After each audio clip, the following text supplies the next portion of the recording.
Hi there, Sandra here from Create in Spain. First time I've been in my craft room for quite a long time, and it's probably not going to be a long video because I'm not overly comfortable even now. Okay, so broke my leg in case you didn't realise. Yeah, going for a walk to keep fit, would you believe? Tripped over the pavement, went flying, broke my leg.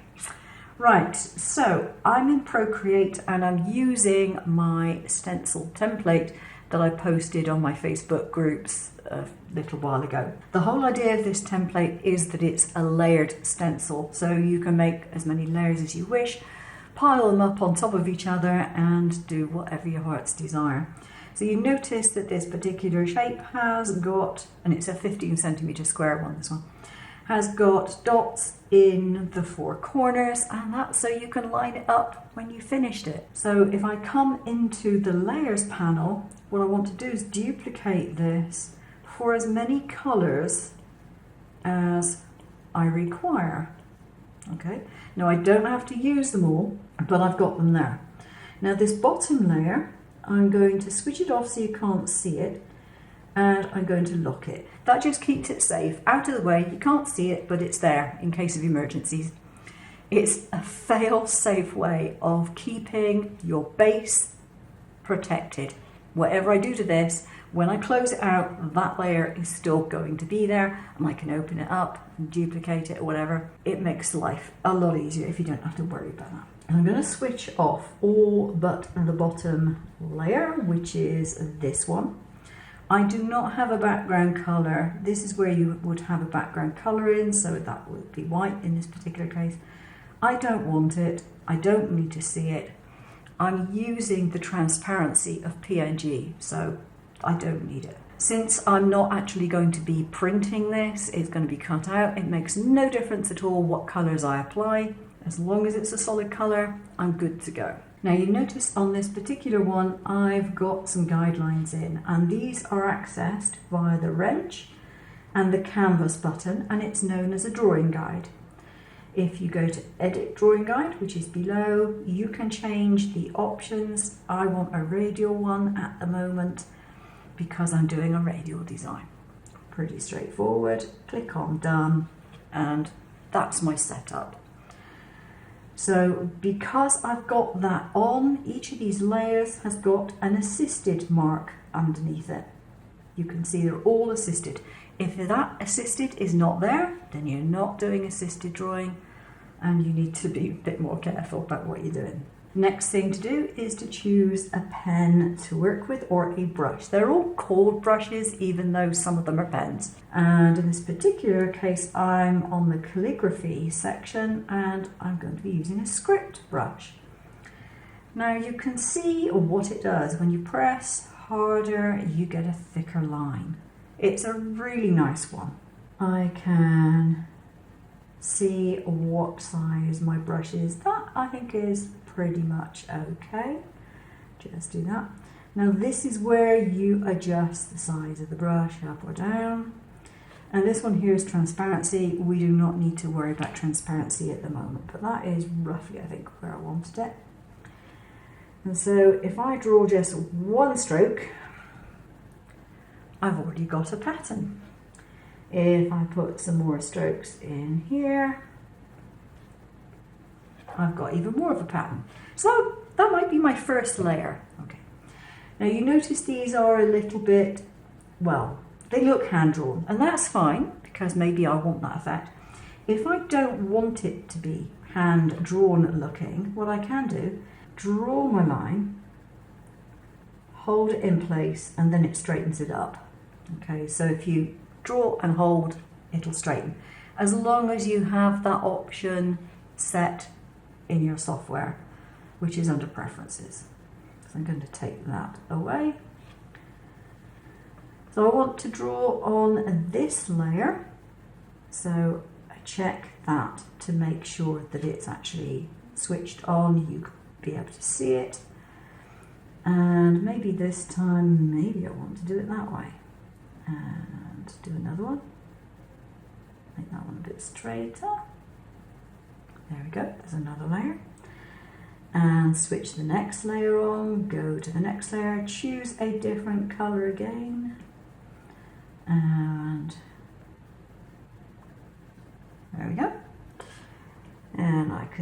another layer, tap on it so you can see it, change the colour, go for yellow.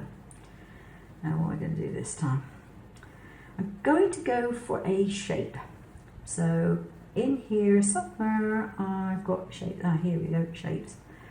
Now I spent a happy hour or two the other night making all these different brushes. It's very, very easy to make a brush, but that's what I spent some time doing.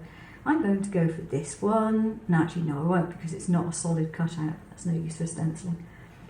What am I going to do? Okay, I've got a snowflake, that'll do. And I want to see how big my pattern's going to be. So if I do this, roughly get the idea. And if I do one here, not the best colour to see on this particular background. If I put the background colour in, you can see it better. There they are.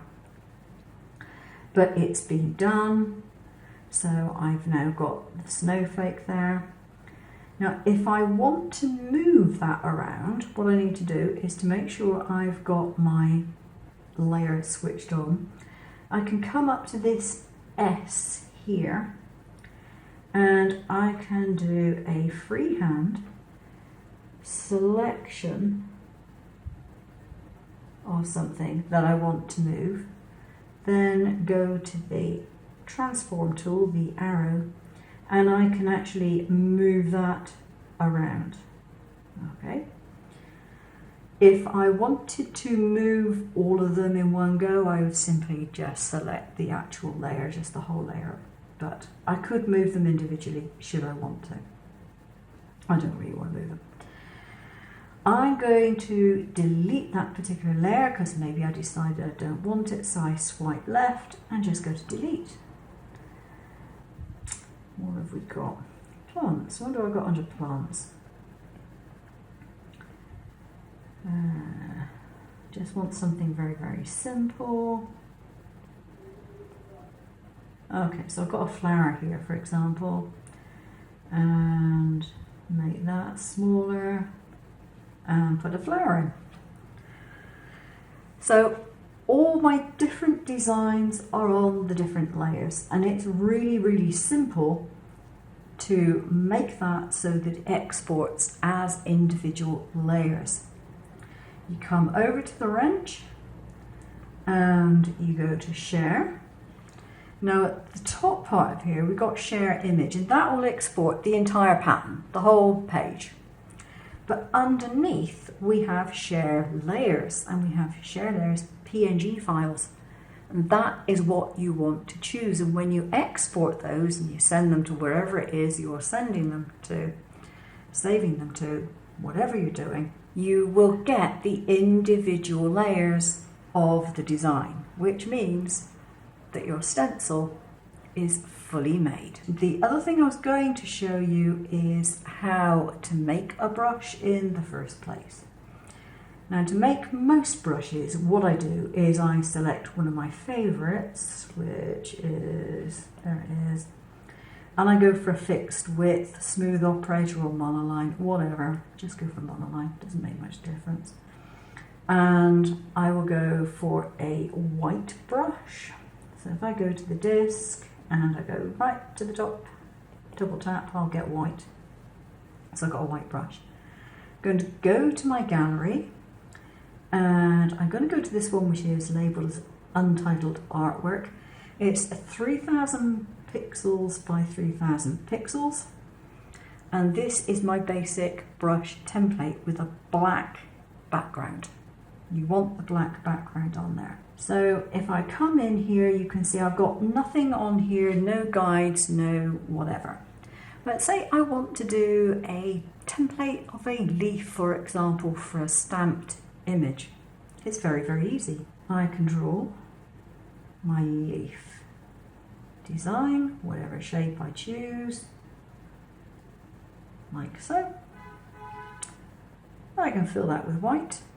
Now if I want the veins, then I can use the eraser tool. If I tap it twice, that should use the tool that I used to draw. Let's see if it's going to do that. Yeah, there we go. and I can do, whoops, I can do various veins on it, like that. I then go to the wrench and I go to add and I go to copy. So that has copied it. And then come up to my brushes, tap on that twice, and I go to wherever I want to put it. Now I might go to plants in this case because it's obviously a leaf. Click on the plus. So I go to shape. Don't worry about the path at the moment. Go to shape. When you do this, you see the shape, which is the basic one which you get normally. So you go to edit, you go to import, and you go to paste because we already copied it. So now we pasted it. And then you click done, and it's done it. Now we can come up to stroke path. And if I do this, you don't see anything because it's, no, this is rubbish. But this is because there's no space between them. Once you put space in between, you can see it's a leaf. Now you notice in this particular case, we have a fade out from paler to darker. This is something you get automatically on every brush that you put in until you go to the Apple Pencil. Where is it? Aha, here we go. Pressure maximum. We put this all the way down to none. Now it seems counterintuitive to me that you put the opacity right down. But basically what it means is that the pressure doesn't alter the opacity at all. So what I'm doing now, there's no alteration in the opacity of that. It's going to be fully black whenever I use it. If, however, I put the opacity up, we can see that when I press harder or lighter, it goes lighter to darker, however hard I press. So the pressure then affects it, but if I put that down to 0, then it doesn't. The drawing pad that you got here to test your brushes, you can clear, just by clicking on clear here. And you can use different colours to test out your brush, if you feel like it. This is very handy if you are actually doing painting with your brush because we have colour dynamics in here as well, where we can mess around with the colour, we can get different colours along with the stroke. Don't worry about that at the moment. So you have the stroke path and you can alter the spacing. Okay. Don't worry about the jitter and fall off. The shape, we're not bothering with anything else apart from just a plain shape at the moment. The next one you want to do is the pressure, the opacity one, which we've just done. The properties, use stamp preview if you want to see what the actual design is. Now we can change the maximum size, it's really, really big. But if you're going to do that, take the preview size down because otherwise you probably won't see the entire shape in your preview. And again, you can alter all these things, which you would probably do if you were doing painting with it. But if you're using it to cut shapes, then you're not doing that. About this brush allows you to title it, sign it with your name, and then you just go done. And it's there. So now if I go to my gallery and I just pick up screen size, for example, it doesn't make any difference, and I choose a colour like so. Oops, I got it on eraser, which doesn't help. There we go. Let's clear that because that was a bit big. Okay, so now I can do that. I can change the colour, change the size, etc, etc. And if I want it to be a continuous stroke, then I just go back into the brush by tapping on it and go to the stroke path and alter the spacing until I get them linked up as I might want them. Now there are other things you can do with the brush, like rotate the design and so on and so forth, but I won't go into that today. But that's how you make a brush. So the brush making is extremely easy, especially if all you want are things like squares and hearts and other solid shapes, which you would do if you're making stencils, because that's generally what we use. So that's it. That's how you can make your stencil and export it so that you have different layers as PNGs, and your cutter software will just trace them without any problem whatsoever. It's really that simple. Hope you've enjoyed watching this. I'll see you again hopefully fairly soon. I do have videos coming up in September that I did before I broke my leg, because I made them before I decided to have a little sojourn over the summer.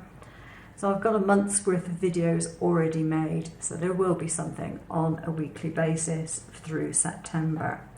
Thank you for watching. Take care now. Bye.